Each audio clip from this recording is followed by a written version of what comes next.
Should I get a home inspection with my VA loan? Let's cut to the chase. Yes, you should always get a home inspection. One of my dear friends, Brent Scott, owns Premier Home Inspections, and he likes to say you want to be advised and not surprised. And what that means is you need to know exactly what's going on with the house.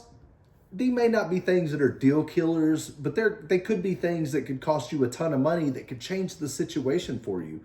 The list goes on of the funky things that home inspectors find about a house that you'll never see. Their job is to go through and really they are trained nitpickers, right? They're going to go through the house that you think is perfect, the perfect house for you and your family, and they're going to nitpick it to death.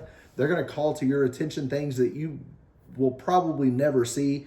And the reality is, it's a couple $100 of a peace of mind. Even if there are issues with the house, you need to be aware of them and know that, okay, I don't mind fixing that because it's easy. It's something I can do. Or you may see something that's wrong with the house and say, hey, I don't have the ability to do this. It's going to cost a lot of money. It's going to be a headache. My wife's going to have to be home meeting with the contractors, and we're just really not about that. Sellers, then you can go to your sellers and say, hey, I really need you guys to take care of this. So I always say, I agree, be advised and not surprised, especially if you're active duty. Think about it.